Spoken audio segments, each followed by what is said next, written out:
அன்புள்ள சகோதர சகோதரிகளே, இன்று நாம் புனித அன்னை தெரசா வாழ்க்கை வரலாற்றினை பார்க்கப் போகிறோம். ஆக்னஸ் கோன்ஜா போஜாஜியு என்னும் இயற்பெயர் கொண்ட தெரசா 1910 ஆகஸ்ட் 26 அன்று ஓட்டோமான் பேரரசின் அஸ்கப்பில் பிறந்தார். ஆகஸ்ட் 26ஆம் தேதி பிறந்த போதிலும் அவர் திருமுழுக்கு பெற்ற ஆகஸ்ட் 27ஆம் தேதியையே தனது உண்மை பிறந்த நாளாக கருதினார். நிக்கல் மற்றும் த்ரானா போஜாச்சியுவின் குழந்தைகளில் இளையவர் இவர்.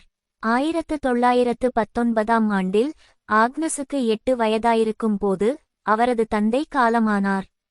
அவரது மரணத்திற்குப் பின் ஜோன் கிராக் லூகாஸின் வாழ்க்கை வரலாற்றின்படி ஆக்னஸ் மறைப்பணியாளர்களாலும் அவர்களது சேவைகளாலும் ஈர்க்கப்பட்டு 12 வயதுக்குள் துறவறம் போக முடிவு செய்து கொண்டார்.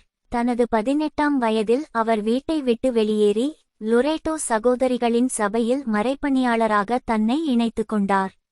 அதற்கு பிறகு தனது தாயையோ அல்லது உடன்பிறந்த சகோதரியையோ மீண்டும் பார்க்கவில்லை.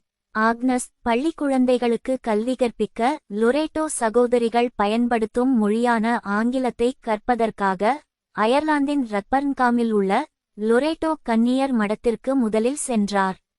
1929ஆம் ஆண்டு அவர் இந்தியா வந்தடைந்து இமயமலை அருகே உள்ள டார்ஜிலிங்கில் தனது துறவற புகுநிலையினருக்கான பயிற்சியினை ஆரம்பித்தார்.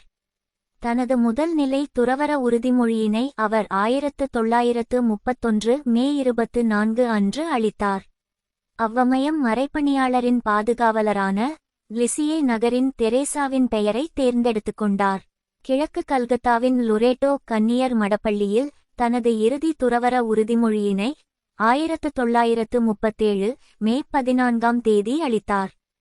பள்ளிக்கூடத்தில் பயிற்றுவிப்பதை தெரேசா விரும்பினாலும் கல்கத்தாவில் அவரைச் சூழ்ந்துள்ள பகுதிகளின் வறுமை நிலை அவரை அதிகமாய் கலங்கச் செய்தது.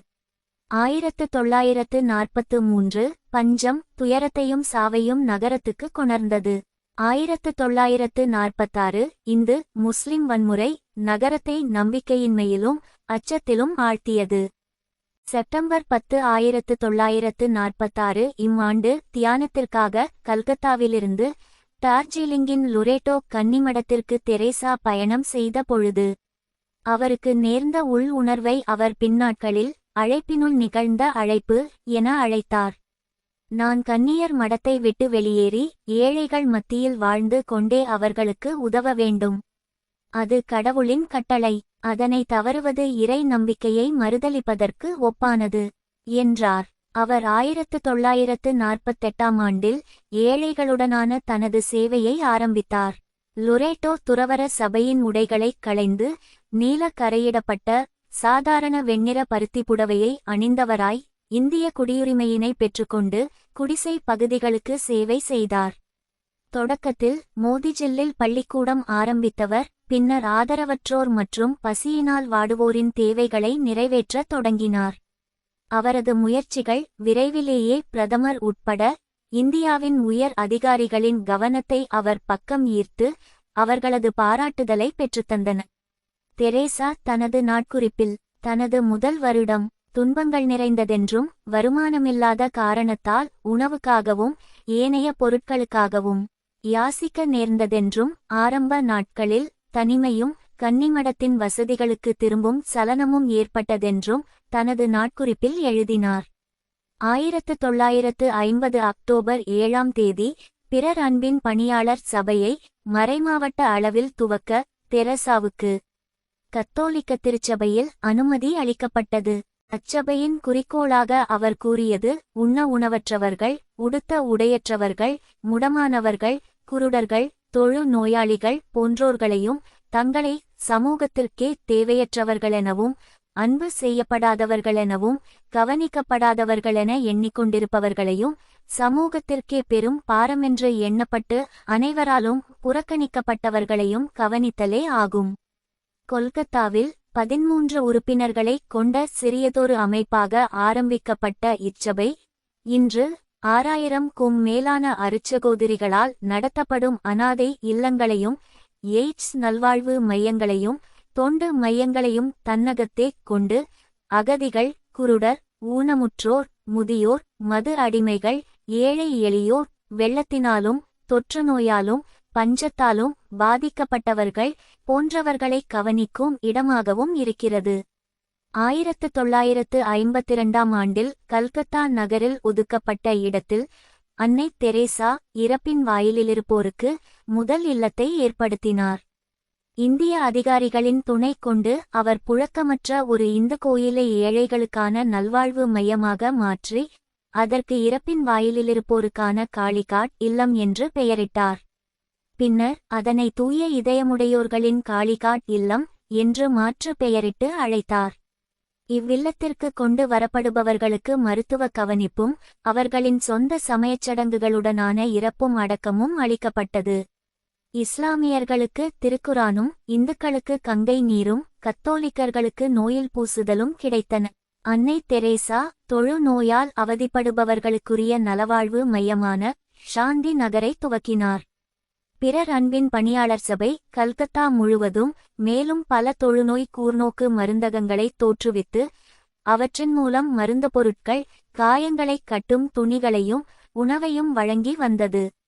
பிறர் அன்பின் பணியாளர் தொலைந்து போன குழந்தைகளை பெருமளவில் ஏற்றுக்கொள்கையில் அக்குழந்தைகளுக்கென ஒரு இல்லத்தை அமைப்பதற்கான அவசியத்தை அன்னை தெரேசா உணர்ந்தார். 1955ஆம் ஆண்டில் அவர் நிர்மலா சிசு பவனையும் மாசில்லா இருதய அன்னையின் குழந்தைகள் காப்பகத்தையும் அனாதை குழந்தைகளுக்காகவும் இளையோருக்காகவும் தொடங்கினார். இவ்வமைப்பு விரைவிலேயே புது பணியாளர்களையும் நன்கொடைகளையும் ஈர்க்கத் தொடங்கி 1960ஆம் ஆண்டுகளில் நல்வாழ்வு மையங்களையும் அனாதை இல்லங்களையும் தொழுநோயாளிகள் தங்குமிடங்களையும் இந்தியா முழுவதும் துவங்கியது. அன்னை தெரேசா இதனை உலகம் முழுவதும் நிறுவினார்.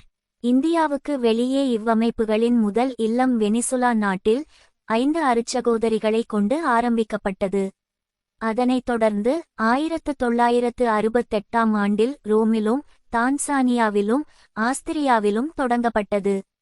1970ஆம் ஆண்டுகளில் இவ்வமைப்பு ஆசியா, ஆப்பிரிக்கா, ஐரோப்பியா மற்றும் அமெரிக்காவைச் சேர்ந்த எண்ணற்ற நாடுகளில் இல்லங்களையும் கருணை இல்லங்களையும் நிறுவியது.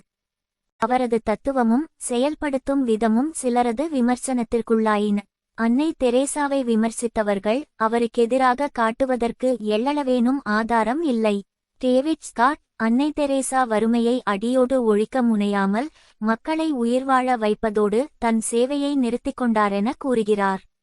வேதனையை பற்றிய அவரது கருத்துக்களை குறித்தும் அவர் விமர்சனத்திற்குள்ளானார். ஆல்பெர்டா ரிப்போர்ட்டின் ஆய்வுக்கட்டுரையின்படி வேதனை மக்களை இயேசுவுக்கு அருகில் கொணரும் என்று அவர் நினைத்ததாக குறிப்பிடப்பட்டுள்ளது. இறப்பின் வாயிலிருப்போருக்கான இல்லங்களில் நோய் முற்றிய நிலையிலிருக்கும் நோயாளிகளுக்கு அளிக்கப்படும் கவனிப்பின் தரம் தி லேன்செட், தி பிரித்தானிய மெடிக்கல் ஜர்னல் போன்ற மருத்துவ பத்திரிகைகளின் விமர்சனத்துக்குள்ளானது. இவை ஊசிகளை மறு உபயோகிப்பதாகவும் அடிப்படை வசதிகளின்மையையும் குளிர்ந்த நீர் குளியலை அனைத்து நோயாளிகளுக்கும் பிரயோகிப்பதையும் முறையான நோய்கண்டறிதலை தடுக்கும் நடைமுறைக்கொவ்வாத அணுகுமுறையையும் இவ்வமைப்பு கொண்டிருப்பதாக குறை கூறின. 1963ஆம் ஆண்டில் பிறர் அன்பின் பணியாளர் சபை சகோதரர்கள் என்ற அமைப்பு ஆண்களுக்காக தோற்றுவிக்கப்பட்டது. 1976இல் அருட்சகோதரிகளின் தியான கிளை தோற்றுவிக்கப்பட்டது. பொதுநிலை கத்தோலிக்கர்களும் கத்தோலிக்கர் அல்லாதவர்களும் அன்னை தெரேசாவின் சக ஊழியர்களாகவும் நோய்வாய்ப்பட்ட அல்லது வேதனைப்படுகிற சக ஊழியர்களாகவும் பொதுநிலை பிறர் அன்பின் பணியாளர் சபையில் ஏற்றுக்கொள்ளப்பட்டனர். கத்தோலிக்க குருக்கள் பலரின் கோரிக்கைகளை ஏற்று 1981ஆம் ஆண்டில் குருக்களுக்கான கார்பஸ் கிறிஸ்டி இயக்கத்தையும் 1984ஆம் ஆண்டில் தந்தை ஜோசப் லாம்போர்ட்டுடன் இணைந்து பிறர் அன்பின் பணியாளர் சபை குருக்கள் என்ற துறவற சபையினையும் தொடங்கினார். இதன் நோக்கம் பிறர் அன்பின் பணியாளர் சபையின் பணிகளை குருத்துவ பணிகளோடு இணைப்பது ஆகும்.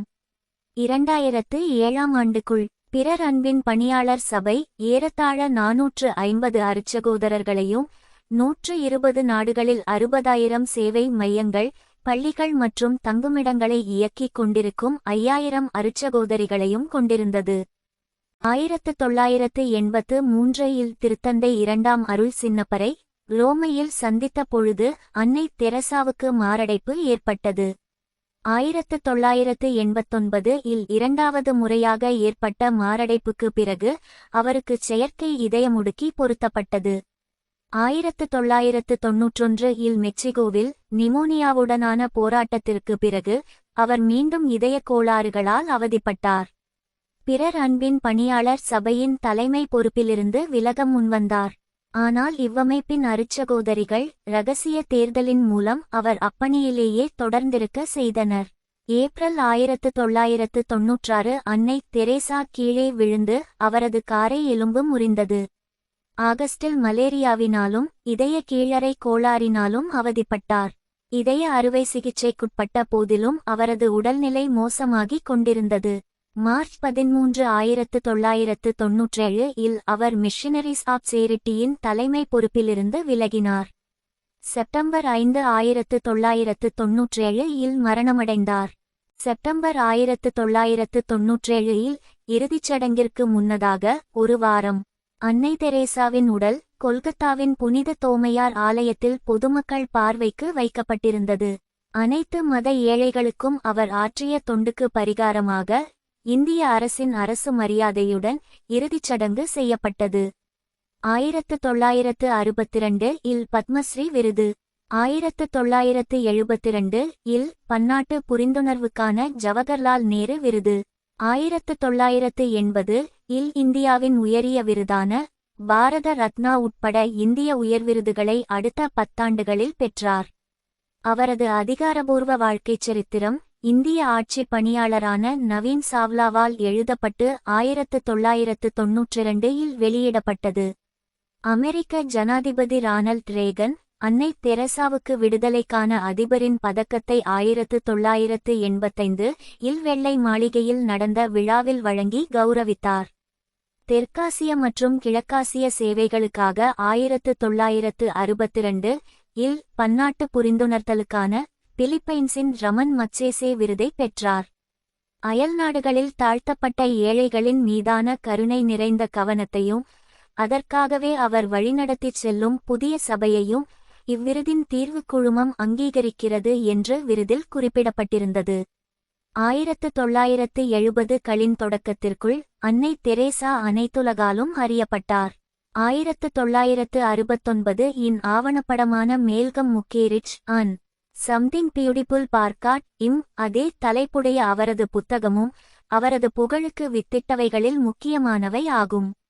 அச்செய்தி படத்தின் படப்பிடிப்பின் போது மோசமான ஒளியமைப்பு சூழலில், குறிப்பாக இறப்பின் வாயிலிருப்போருக்கான இல்லங்களில் எடுக்கப்பட்ட காட்சிகள் பயன்பாட்டுக்கு உகந்தவையாக இல்லையென அவர் முதலில் நினைத்தாலும் இந்தியாவிலிருந்து திரும்பிய பின்னர் அக்காட்சி தொகுப்பு மிக நல்ல ஒளியமைப்புடன் வந்திருந்தது. அன்னை தெரேசாவிடமிருந்தே வந்த தெய்வீக ஒளியற்புதம் இது என முக்கேரிச் பறைசாற்றினார். 1971 இல் திருத்தந்தை 6ஆம் பவுல் அமைதிக்கான முதல் திருத்தந்தை 23ஆம் யோவான் பரிசை அவரின் ஏழை எளியோருக்கான சேவையையும் கிறிஸ்துவ நெறியின் பறைசாற்றலையும் அமைதிக்கான முயற்சியையும் பாராட்டி அவருக்கு அளித்தார். அதன் பிறகு பீசம் இன் டெர்ரஸ் விருதை பெற்றார். 1982 இல் ஆர்டர் ஆஃப் ஆஸ்திரேலியாவின் கௌரவ தோழர் என்ற விருதை பெற்றார். இங்கிலாந்தும் அமெரிக்காவும் அடுத்தடுத்து விருதுகள் வழங்கின. 1983 இல் இங்கிலாந்தின் ஆர்டர் ஆஃப் மெரிட் என்ற விருதும், நவம்பர் 16, 1996 இல் அமெரிக்காவின் கௌரவ குடியுரிமையும் கிடைத்தன. அன்னை தெரேசாவின் பூர்வீகமான அல்பேனியா நாடு அவருக்கு 1994ஆம் ஆண்டு தேசத்தின் தங்க மரியாதையை அளித்து கௌரவப்படுத்தியதோடல்லாமல் 1991 இல் குடியுரிமையும் அளித்திருந்தது. மேற்கத்திய நாடுகளின் பல்கலைக்கழகங்களும் இந்திய பல்கலைக்கழகங்களும் அவருக்கு கௌரவ பட்டங்களை அளித்தன. 1978 மனிதநேயம், சமாதானம் மற்றும் சகோதரத்துவத்துக்காக பல்சான் பரிசினையும், 1975 ஆல்பர்ட் ஷ்வேட்சரின் அனைத்துலக விருதும் இவருக்கு அளிக்கப்பட்டது. 1979 இல் அன்னை தெரேசா அமைதிக்கான நோபல் பரிசு பெற்றார். அமைதியின் அச்சுறுத்தல்களாக விளங்கும் ஏழ்மையையும் துயரத்தையும் வீழ்த்தும் போராட்டத்தில் பங்கேற்றமைக்காக அவ்விருது அறிவிக்கப்பட்டது. நோபல் பரிசு பெறுபவர்களுக்கு அளிக்கப்படும் பாரம்பரிய விருந்தை மறுத்த அவர் அதற்காகும் $1,92,000 நிதியை இந்தியாவின் ஏழைகளுக்கு கொடுக்குமாறு கேட்டுக்கொண்டார். அதற்கு அவர் கொடுத்த காரணம், இவ்வுலக விருதுகள் உலகத்தின் ஏழைகளுக்கு உதவ வழிகோலும் பட்சத்தில் மட்டுமே முக்கியமானதாக கருதப்படும் என்பதே. அன்னை தெரேசா பரிசை பெற்ற பொழுது அவரிடம், உலக சமாதானத்தை மேம்படுத்த நாம் என்ன செய்ய வேண்டும் என்று கேட்டனர். அதற்கு அவர், வீட்டிற்குப் போய் உங்கள் குடும்பத்தை அன்பு செய்யுங்கள் என்று கூறினார். மேலும் அவர் கருக்கலைப்பு உலக சமாதானத்தை அழிக்கும் மிகப்பெரிய காரணியென கூறி வந்தார். பாகிஸ்தான் பிரதமர் நவாஸ் ஷெரீப் வெளியிட்ட இரங்கல் செய்தியில், உயரிய குறிக்கோள்களுடன் அதிக நாள் வாழ்ந்த ஒரு அரிய, தனித்தன்மை பெற்ற நபர் அன்னை தெரேசா எனவும், ஏழை எளியோர், நோயாளிகள், தாழ்த்தப்பட்டோர் ஆகியோரின் நலனுக்காக அவரது வாழ்க்கை முழுவதுமான உழைப்பும் மனிதகுல மேம்பாட்டிற்கான சேவைகளின் மிகப்பெரிய எடுத்துக்காட்டாகும் என புகழாரம் சூட்டியுள்ளார்.